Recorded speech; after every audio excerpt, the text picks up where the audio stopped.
Shalom jemaat yang dikasihi Tuhan. Hari ini kita kembali beribadah kepada Tuhan. Mungkin di antara saudara ada yang sedang mengalami pencobaan, sedang berbeban berat, sedang mengalami banyak masalah. Mari datang kepada Tuhan. Tuhan akan memberikan kelegaan, bahkan Tuhan akan memberikan jalan keluar. Dia tidak akan membiarkan kita, karena kita itu miliknya. Kita akan pujian, ku milik.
terbatas Tuhan.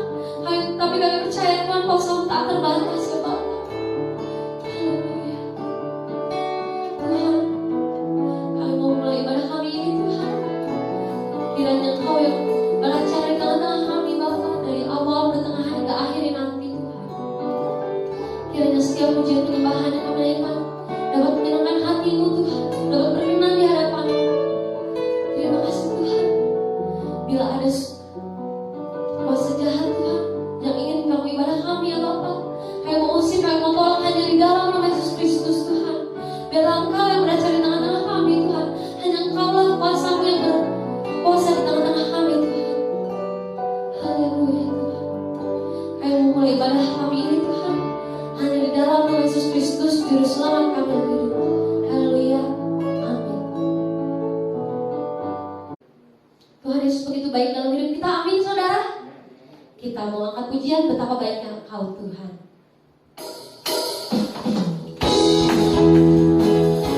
Saya undang kita menyembah beriring kita jadi dalam semangat. Betapa baiknya Engkau Tuhan, kasih-Mu tiada berkesudahan. Betapa mulia kasih-Mu Yesus, jiwaku diselamatkan. Betapa baiknya Engkau Tuhan, kasih-Mu tiada berkesudahan. Betapa mulia kasih-Mu Yesus, jiwaku diselamatkan. Hosana ku memuji Tuhan, hosana ku tinggikan Yesus. Hosana, hosana, hosana. Hosana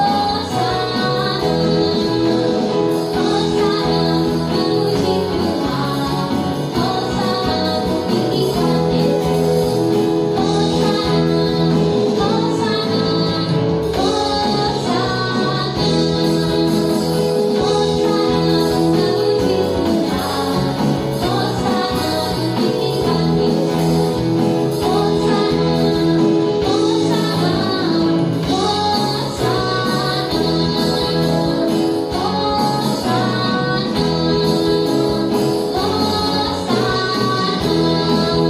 Terima bagi nama Tuhan. Haleluya. Masih semangat saudara? Kita mau angkat pujian lagi. Api kemuliaannya. Kita mau tepuk tangan bagi Tuhan. Kita mau nyanyi dengan semangat lagi.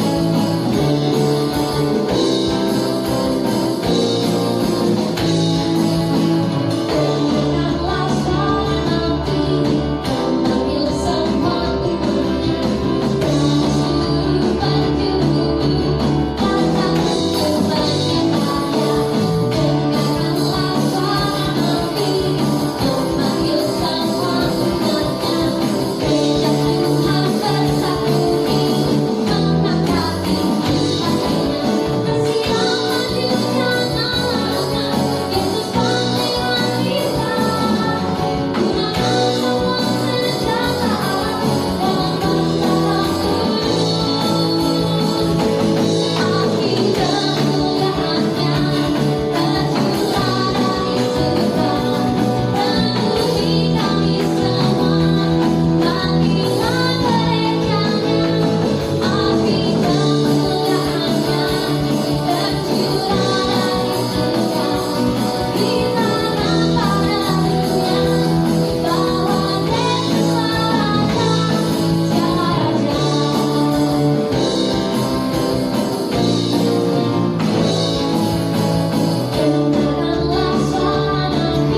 jemaat sekalian, saya persilakan untuk duduk. Saat ini kita masuk dalam firman Tuhan. Kita mempersiapkan hati dan pikiran kita. Kita angkat pujian di batas kekuatan. Harapanku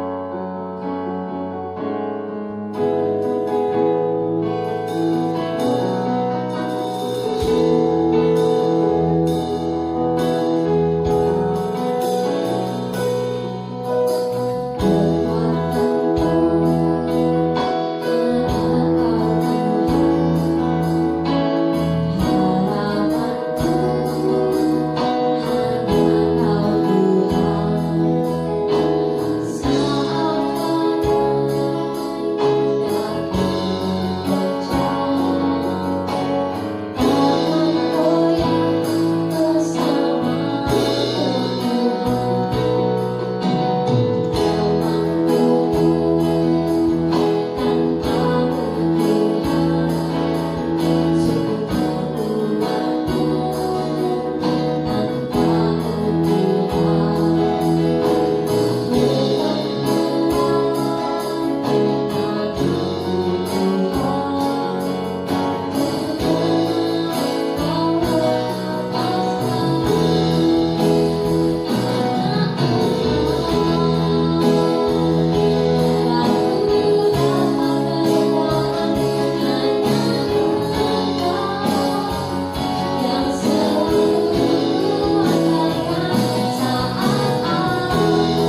Shalom, Philadelphia, kasih persaudaraan,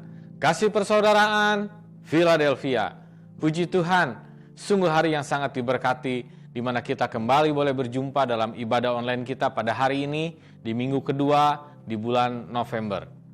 Puji Tuhan, tadi kita sudah sangat diberkati lewat pujian penyembahan, maka tiba saatnya kita mau lebih lagi sungguh, kita mau duduk diam, kita mau mendengar kebenaran firman Tuhan. Dan di minggu kedua di bulan November ini, saya teringat sebuah kebiasaan yang bisa terjadi. Bukan hanya di gereja kita, tapi saya rasa hampir di semua gereja. Jika sudah mendekati akhir tahun seperti ini, maka biasanya ada sesuatu yang berbeda dalam gereja. Ada kesibukan-kesibukan untuk mempersiapkan Natal. Ya, karena bulan November, sebentar lagi bulan Desember, dan tibalah perayaan Natal. Tapi memang tahun 2020 ini begitu banyak hal-hal yang tidak terduga. Di awal tahun, sekitar bulan Februari, Maret, tiba-tiba kita dikejutkan dengan wabah pandemi COVID-19 ini. Yang ternyata dalam perjalanannya semuanya itu ternyata merubah tatanan seluruh dunia ini. Seperti di-reset dunia ini. Dikembalikan lagi secara awal dunia ini, di mana semua orang harus diam di rumah, di mana semua orang juga harus memperhatikan kesehatan, mulai dari mencuci tangan, menjaga jarak, memakai masker. Rasanya tahun ini benar-benar penuh dengan hal-hal yang tidak terduga. Dan 10 bulan sudah kita melewatinya. Dan dampak dari semua perubahan ini itu berimbas ke semua sektor kehidupan. Terutama sektor ekonomi yang sangat terasa sekali.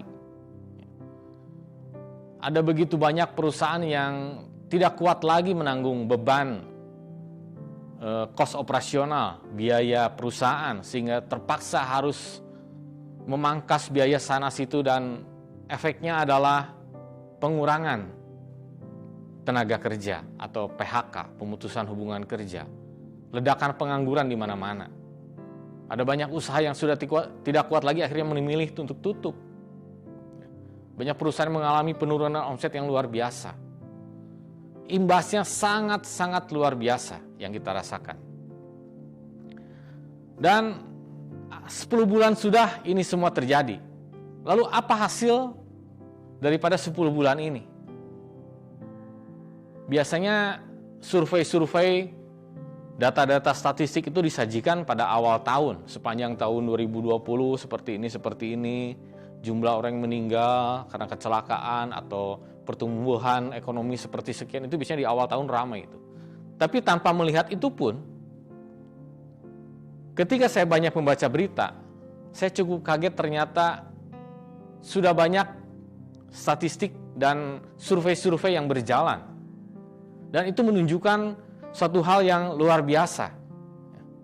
Ternyata dampak daripada 10 bulan ini, bahkan di bulan-bulan awal pun, sudah nampak gejalanya, yaitu salah satunya adalah berlipat gandanya orang-orang yang stres dan depresi. Saya akan menampilkan gambar dari beberapa berita yang saya ambil dari internet.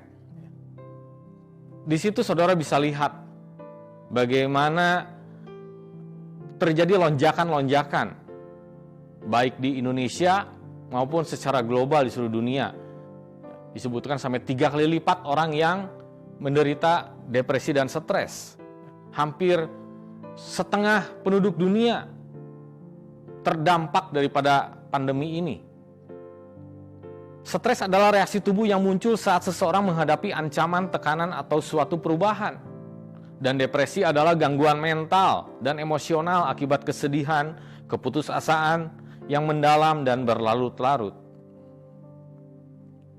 Depresi dan stres itu pemicunya adalah tekanan hidup, pergumulan hidup. Makanya ketika seseorang menghadapi tekanan, menghadapi pergumulan hidup, ada banyak orang memilih untuk melarikan diri dari permasalahan tersebut, dari tekanan tersebut. Tapi mana ada sepanjang hidup ini yang bisa menghindar dari yang namanya pergumulan, dari yang namanya tekanan hidup, dari yang namanya masalah. Jadi ketika seseorang mengalami tekanan dan dia berusaha menghindar, dia lari ke sini, dia menghindari tekanan, menghindari pergumulan itu. Sepertinya dia bisa lepas dari tekanan tersebut. Tapi ketika dia sampai di titik ini, dia akan berhadapan kembali dengan tekanan yang baru, dengan masalah yang baru, dengan pergumulan yang baru. Dan jangan salah, masalah yang sepertinya ditinggalkan itu akan mengejar dia sampai ke sini.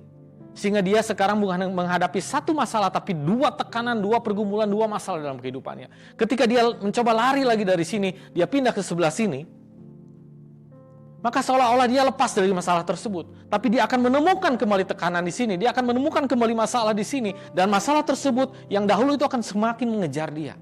Sehingga pada akhirnya dia kehilangan kekuatan. Dan disitulah muncul yang namanya depresi. Yang muncul namanya stres. Karena tidak kuat lagi. Ada begitu banyak beban, tekanan batin, tekanan kehidupan, pergumulan yang harus dihadapi. Jadi, setiap tekanan, setiap pergumulan hidup, setiap masalah itu bukan untuk dihindari. Tapi bagaimana kita memanagenya, menghadapinya. Sehingga kita tidak perlu melarikan diri, karena akan sia-sia. Karena kita akan justru menambah masalah yang baru. Tapi kita harus menghadapinya dan menggumulkannya dan memenangkannya. Amin. Dan firman Tuhan mengajarkan hal tersebut.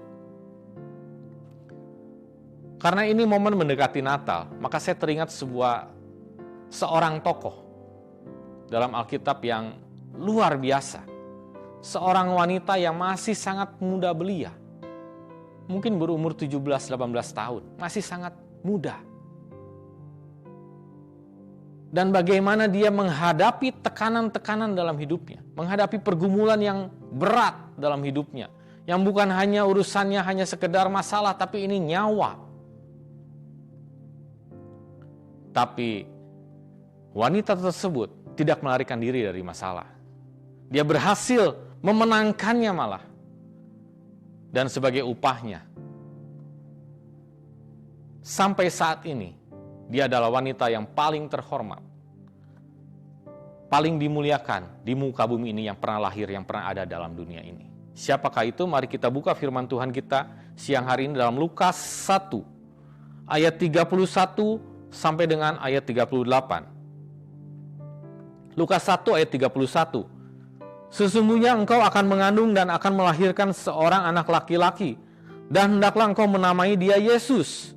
Ia akan menjadi besar dan akan disebut anak Allah yang maha tinggi. Dan Tuhan Allah akan mengaruniakan kepadanya tahta Daud, bapa leluhurnya. Dan ia akan menjadi raja atas kaum keturunan Yakub sampai selama-lamanya. Dan kerajaannya tidak akan berkesudahan. Kata Maria kepada malaikat itu, bagaimana hal itu mungkin terjadi? Karena aku belum bersuami. Jawab malaikat itu kepadanya, Roh Kudus akan turun atasmu, dan kuasa Allah yang maha tinggi akan menaungi engkau. Sebab itu anak yang akan kau lahirkan itu akan disebut kudus, anak Allah. Dan sesungguhnya Elisabet sanakmu itu, ia pun sedang mengandung seorang anak laki-laki pada hari tuanya. Dan inilah bulan yang ke-6 bagi dia, yang disebut mandul itu. Sebab bagi Allah tidak ada yang mustahil. Kata Maria, sesungguhnya aku ini adalah hamba Tuhan. Jadilah padaku menurut perkataanmu itu. Lalu malaikat itu meninggalkan dia. Puji Tuhan. Maria, seperti yang tadi saya bilang, masih sangat belia umurnya. Tapi tiba-tiba pada suatu hari dia didatangi oleh malaikat, utusan Tuhan. Lalu dikatakan bahwa dia akan hamil. Dia akan melahirkan seorang anak. Ya kalau Marianya dalam posisi yang sudah bersuami, tentu dia sangat sukacita. Malaikat sendiri yang menyampaikan itu sebagai utusan Tuhan. Tapi masalahnya adalah Maria belum bersuami. Maria masih perawan suci. Dan hukum pada waktu itu, jangankan hamil tanpa suami, ketahuan berzina saja, itu dirajam. Dilempari batu sampai mati. Jadi ketika malaikat itu mengabarkan kabar bahwa Maria akan hamil, apa yang terlintas dalam otak Maria? dalam pikirannya Maria? Berkat? Secara naluri manusia, Maria tahu di depannya ada sebuah pergumulan yang berat. Di depannya ada sebuah masalah yang besar kalau itu terjadi. Tapi apakah Maria menghindarinya? Padahal Maria masih punya peluang untuk melakukan itu. Coba perhatikan ayat yang 31. Sesungguhnya engkau akan mengandung dan akan melahirkan. Kata akan menunjukkan bahwa itu belum terjadi. Jadi malaikat itu menyampaikan kabar bahwa nanti kamu akan mengandung, nanti kamu akan melahirkan. Tapi belum kan? Bisa saja Maria pada waktu itu dia menolak. Oh nggak mau, nggak bisa. Bagaimana nanti nyawa saya? Bisa saja Maria menghindar. Pokoknya dia kekeh ngotot nggak mau. Jangan saya, orang lain aja deh. Enak aja nanti saya mati masih muda, gimana saya belum bersuami lagi. Tapi apakah Maria melakukan itu? Saya mencatat ada 3 hal yang Maria lakukan ketika menerima kabar yang daripada malaikat itu.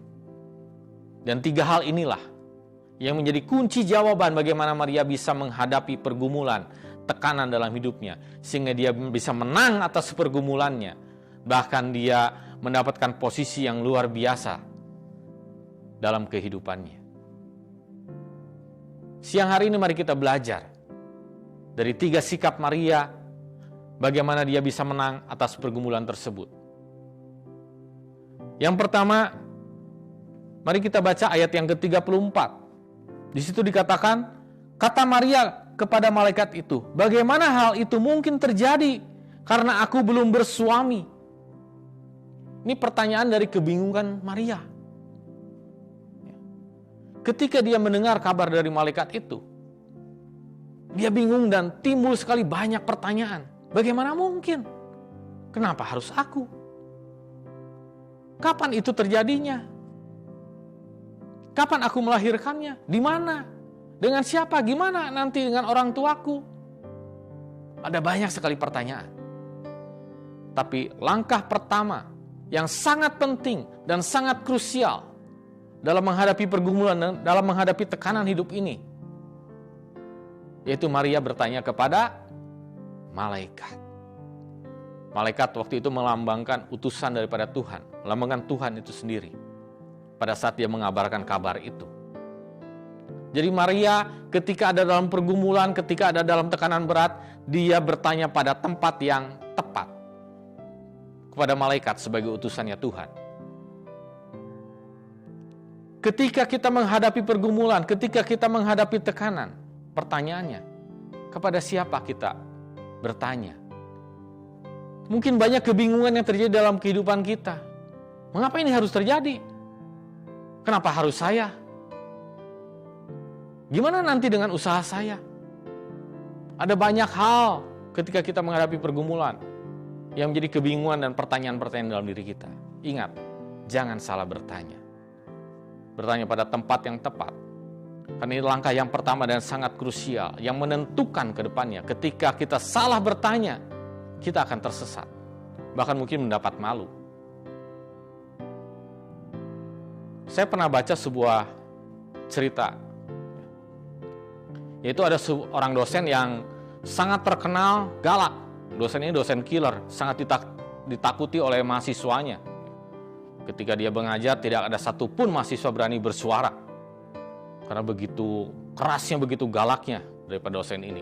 Suatu waktu, dosen itu memasuki sebuah aula kelas, dan di mana mahasiswanya pada waktu itu sedang menanti untuk menerima pelajaran dari dosen tersebut. Ketika dosen itu masuk, dosen itu melihat di barisan yang paling belakang sana, ada 2 orang yang sedang mengobrol. Waduh, dosen ini langsung dia emosi. Belum tahu dia, saya terkenal di sini sebagai dosen yang galak. Maka dengan berteriak dia tunjuk orang yang di belakang itu. Hei kamu! Kalau kamu merasa sudah pintar, coba jelaskan. Siapa Columbus itu dan apa saja yang jadi penemuan dalam hidupnya? Orang itu kaget. Lalu dia bilang, maaf Pak, saya nggak tahu. Masa begitu saja nggak tahu? Oke, saya kasih kesempatan sekali lagi.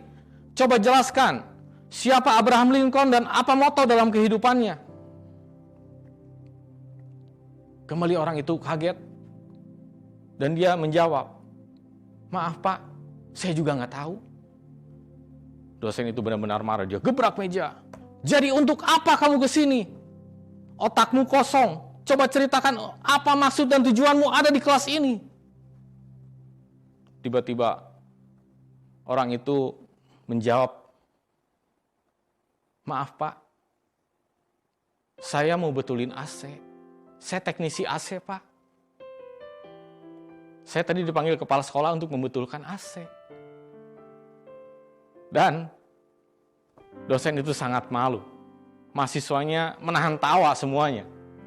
Rupanya teknisi AC, bukan mahasiswanya. Tapi dosen itu salah bertanya. Dia tidak bertanya dulu kepada, mungkin ada ketua mahasiswa di situ, siapa orang itu. Tapi dia langsung main tunjuk saja. Inilah contoh daripada orang yang salah bertanya. Karena itu, masalah memang tidak bisa dihindari. Tekanan hidup akan selalu ada. Tapi pastikan kita bertanya pada tempat yang tepat, yaitu kepada Tuhan. Amin. Lalu langkah yang kedua daripada Maria, ayat 38 bagian A. Kata Maria, sesungguhnya aku ini adalah hamba Tuhan. Di poin yang pertama, Maria bingung, timbul banyak pertanyaan, dan dia tepat bertanya kepada malaikat. Dan menjawab nggak malaikat? Jawab. Tuhan menjawab? Menjawab. Apa jawabannya? Coba kita lihat dalam ayat yang ke-35. Lukas 1 ayat 35. Jawab malaikat itu kepadanya. Nah, ini menjawab pertanyaan Maria.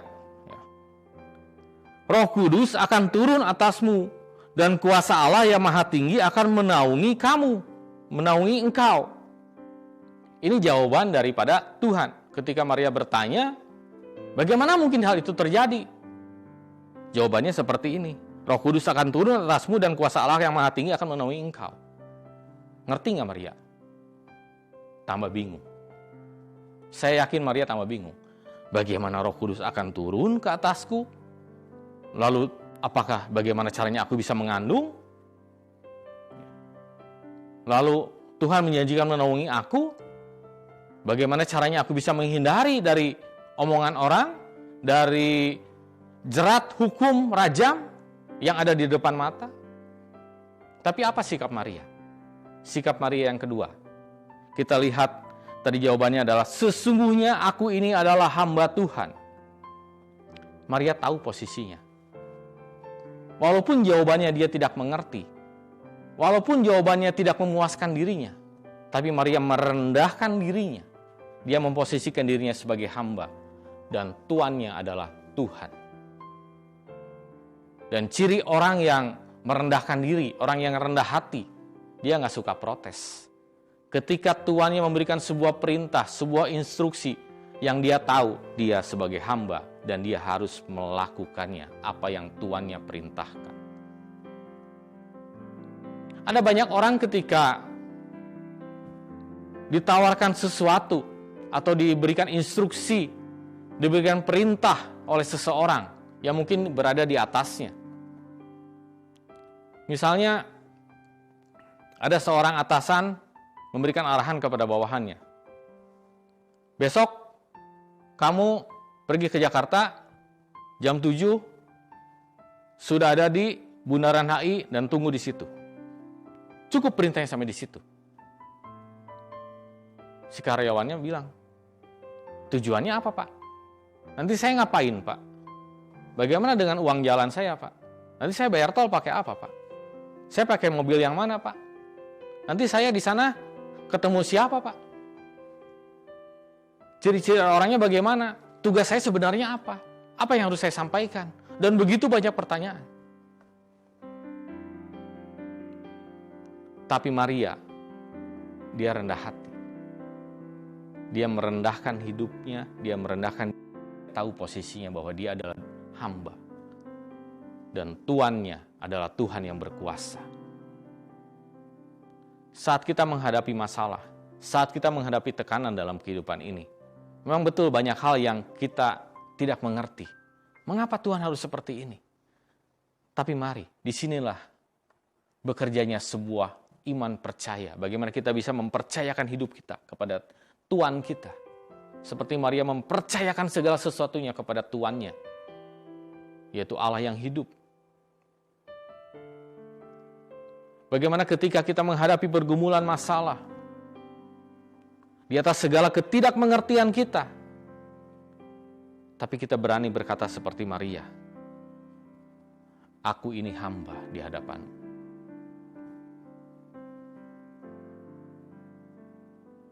Jadi hal yang kedua yang harus dipastikan ketika pergumulan tekanan hidup itu sedang kita alami, belajar rendah hati. Datang pada Tuhan dan berkata, aku ini hamba-Mu Tuhan. Engkaulah Tuanku, Engkaulah Tuhanku dalam kehidupan aku. Apapun yang aku tidak mengerti saat ini, aku tahu sebagai hamba harus tetap taat dan setia kepadamu. Amin. Itulah yang Maria kerjakan. Dan hal yang ketiga, yang terakhir, yaitu ayat yang 38b.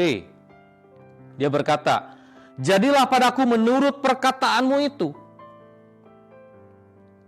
Jadilah padaku menurut perkataanmu itu. Kalau dibaca sekilas seolah-olah, ya sudahlah gimana kamu saja deh. Seolah sikap yang pasrah dan menyerah. Aku nggak ngerti, setelah dijelaskan juga aku nggak paham, ya udah deh, gimana lu aja lah. Tapi ternyata yang Maria kerjakan bukan menyerah, bukan pasrah, tapi dia berserah. Berserah, menyerah. Akar katanya memang sama, tapi maknanya jelas sangat berbeda. Menyerah itu pasif, dia tidak berbuat apa-apa. Menyerah itu pesimis, kata-katanya selalu negatif. Menyerah itu seperti orang yang kehilangan pengharapan, tidak ada semangat dalam kehidupannya. Tapi orang yang berserah, dia orang yang aktif. Dia tetap bergerak, dia tetap melakukan bagiannya, tapi dia juga percaya Tuhan sedang mengerjakan bagiannya. Orang yang berserah itu orang yang tetap optimis, tidak pernah pesimis. Kata-katanya positif, kata-katanya membangun. Orang yang berserah itu orang yang semangat hidupnya selalu tinggi, daya juangnya tinggi, punya semangat yang berkobar-kobar. Dan itulah kunci bagaimana kita bisa mengalahkan pergumulan tekanan dalam kehidupan kita. Itulah yang Maria kerjakan. Jangan menyerah, tapi berserah. Amin. Ada sebuah kisah, seorang pemuda sedang berjalan-jalan dalam sebuah hutan. Tiba-tiba dia menemukan seekor serigala yang ternyata kaki dan tangannya itu lumpuh. Dia hanya bisa berbaring dan menggeser-geser badannya sedikit. Dia cukup bingung bagaimana serigala itu bisa hidup sampai saat ini. Sedangkan dilihat dari badannya dia masih seperti serigala yang normal, yang sehat, yang tidak kekurangan makan, yang tidak kelaparan. Ketika dia masih berpikir, tiba-tiba datang seekor harimau. Harimau itu menggeret kijang hasil daripada perburuannya. Lalu harimau itu memakan kijang tersebut. Tapi ternyata harimau itu tidak menghabiskan kijang yang dia buru itu. Tapi dia menyisakan untuk si serigala itu. Harimau itu pergi dan si serigala itu memakan sisa makanan daripada harimau. Pemuda itu kagum luar biasa. Dia berkata, wow, dahsyat Allah kita. Serigala lumpuh saja Tuhan pelihara. Tuhan kirim harimau untuk memelihara kehidupannya. Mulai saat ini saya juga yakin, percaya bahwa Tuhan pasti pelihara hidup saya. Pasti ada orang yang mengirim makanan kepada saya. Jadi ketika dia sampai ke rumah, Dia berdoa kepada Tuhan, besok saya akan menunggu seseorang mengirim makanan dan memelihara kehidupan saya. Jika serigala saja bisa dipelihara, maka saya sebagai manusia, sebagai ciptaan Tuhan yang tertinggi, pasti Tuhan pelihara.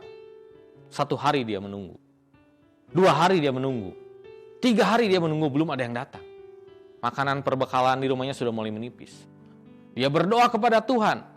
Dia tetap yakin percaya Tuhan pasti pelihara. 4 hari, 5 hari, sampai seminggu badannya sudah mulai lemas. Persediaan makannya sudah habis. Lalu dia berseru kepada Tuhan. Tuhan, sampai kapan saya harus menunggu kiriman yang daripadamu? Tiba-tiba ada sebuah suara. Aku juga sedang menunggu kapan engkau lumpuh seperti serigala. Saudara tangkap cerita ini? Yang pemuda itu lakukan bukan berserah, tapi dia menyerah. Dia tidak mau melakukan apapun walaupun dia bisa melakukan hal itu. Dia bisa bekerja, dia bisa mencari uang, dia bisa melakukan banyak hal aktivitas. Dia tidak cacat. Sikap pasif dia menunjukkan bahwa dia menyerah, bukan berserah. Mari siang hari ini, ketika ada pergumulan datang dalam kehidupan kita, kita boleh tetap berserah kepada Tuhan dan percaya di atas segalanya Tuhan pasti pelihara kehidupan kita. Tetap lakukan bagian kita. Amin.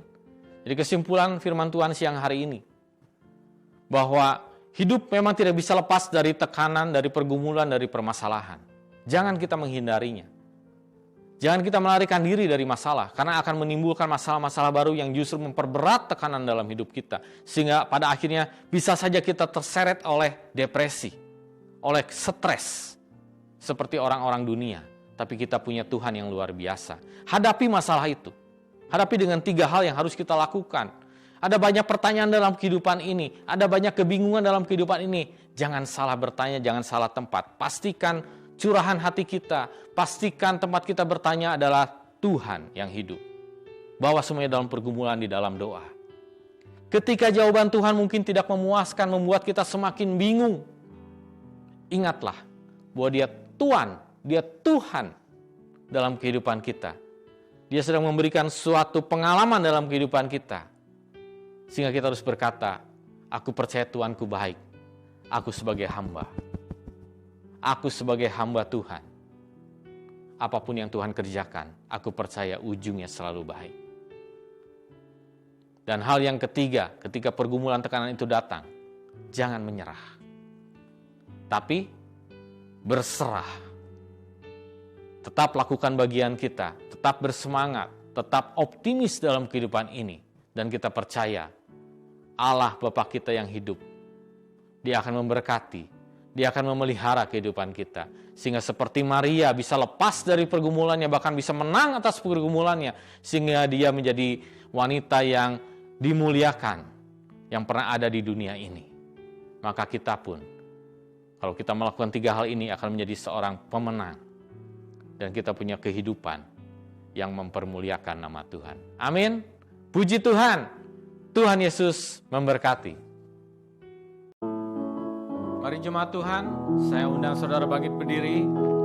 Mari kita katakan dengan iman percaya kita, bahwa di atas segala permasalahan yang ada, di atas segala pergumulan tekanan yang ada, kita punya Tuhan yang besar. Amin Yesus. Kita punya Tuhan yang berjanji dan selalu menepati, selalu menggenapi. Haleluya. Haleluya. Katakan dengan sungguh, aku punya Tuhan yang besar, yang telah berjanji dan sanggup menggenapi. Imanku bersepakat, percaya kuasanya. Ku terima sekarang kemenangan darimu. Sekali lagi, aku punya Tuhan yang besar. Aku punya Tuhan yang besar. Amin, haleluya. Yang telah berjanji dan sanggup mengenapi, imanku bersepakat, percaya kuasanya. Ku terima sekarang kemenangan darimu.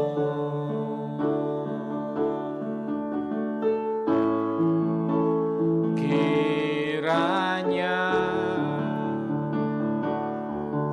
Engkau memberkati aku berlimpah-limpah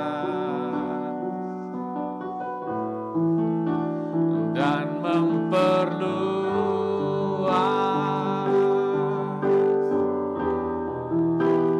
daerahku,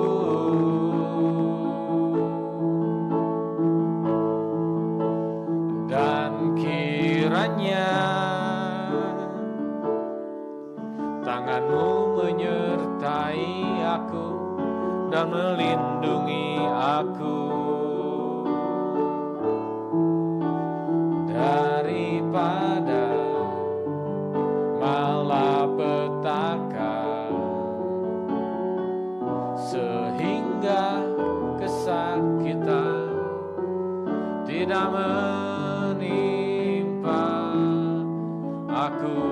Haleluya, haleluya Yesus. Terima kasih ya Tuhan. Mari kita satukan hati di dalam doa.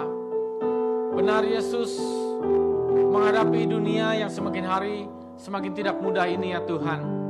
Memang benar masalah mungkin ada, tekanan itu ada dalam kehidupan kami, pergumulan mungkin masih sedang kami alami ya Tuhan. Tapi siang hari ini lewat kebenaran firman-Mu, Kau mengajarkan kepada kami bagaimana kami bisa keluar, mengalahkan, mengatasi pergumulan tersebut ya Tuhan. Yaitu kami belajar ya Tuhan, untuk kami selalu bertanya kepadamu, hanya kepada Engkau saja ya Tuhan, tempat arahan kami, tempat curahan kami ya Tuhan, tempat kami mengadu ya Tuhan. Dan juga Tuhan, Kau mengajarkan kepada kami ya Tuhan, untuk kami punya sikap rendah hati, untuk kami tahu posisi kami hanya sebagai hamba di hadapan-Mu ya Tuhan. Kaulah Tuhan yang berkuasa dalam kehidupan kami, dan kami juga Tuhan mau belajar untuk berserah ya Tuhan. Kami tidak mau menyerah, tapi kami mau berserah hanya kepada-Mu ya Tuhan. Engkaulah Tuhan pemelihara dalam kehidupan kami. Engkaulah Tuhan yang selalu mencukupkan dan menjawab setiap doa pergumulan kami ya Tuhan. Terima kasih Yesus. Terima kasih ya Tuhan untuk berkat siang hari ini. Memberkati para hamba-hamba Tuhan yang sudah ambil bagian dalam ibadah ini ya Tuhan. Pemimpin pujian, para pemain musik, para pendoa syafaat, hamba Tuhan yang menyampaikan semuanya, Engkau yang memberkati dan pakai lebih dahsyat, lebih heran lagi untuk kebesaran kemuliaan nama-Mu ya Tuhan. Dan kembali siang hari ini hamba-Mu berdoa untuk seluruh jemaat GSPD Philadelphia Immanuel Cimahi, dan juga orang-orang yang sedang mengikuti ibadah online ini ya Tuhan. Kami percaya seminggu ke depan kami hidup selalu dalam penyertaan-Mu, selalu dalam berkat-Mu senantiasa. Kau yang mengawal kami, Kau yang menuntun kami, Kau yang memimpin kami dalam setiap perjalanan hidup kami dari hari ke hari. Dan Kau yang berjanji, apapun yang kami kerjakan, Engkau akan membuatnya berhasil. Sebab kami hanya mengandalkan Engkau. Kami mau hanya mempercayakan hidup ini hanya kepada-Mu ya Tuhan. Terima kasih Yesus.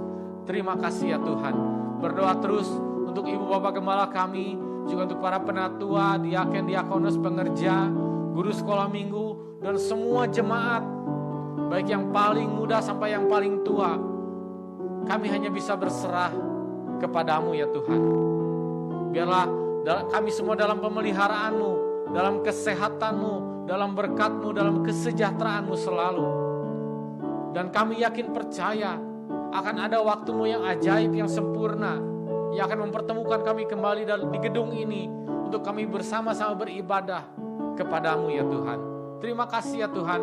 Kobarkan terus semangat kami dan berikan kepada kami hati yang terus untuk kami boleh merindukan Engkau dalam beribadah secara online maupun dalam ibadah-ibadah di hari lainnya. Terima kasih ya Tuhan. Terima kasih Yesus. Sebentar kami akan berpisah satu sama lain ya Tuhan. Biarlah penyertaan-Mu yang sempurna selalu ada dalam kehidupan kami semua. Juga memberkati bangsa Indonesia ini ya Tuhan, dengan berkat-Mu selalu, dengan pemulihan yang daripada-Mu, sehingga bangsa Indonesia cepat keluar dari krisis ini, dari pandemi ini, dan kembali menjadi bangsa yang diberkati, dipulihkan oleh kuasa-Mu ya Tuhan. Terima kasih Yesus. Mari jemaat Tuhan, angkat kedua tangan-Mu, terimalah berkat, dan katakan amin untuk setiap berkat yang Kau percayai. Diberkatilah rumah tanggamu, diberkatilah usahamu, diberkatilah pekerjaanmu, diberkatilah kesehatanmu. Karena itu, hiduplah dan berjalanlah dalam anugerah Allah Bapa, kasih sayang Yesus Kristus, dalam persekutuan dengan Roh Kudus yang akan menyertaimu mulai saat ini sampai Maranatha, sampai Yesus datang kedua kembali. Semua orang percaya bersama kita katakan amin. Puji Tuhan. Selamat hari Minggu. Tuhan Yesus memberkati.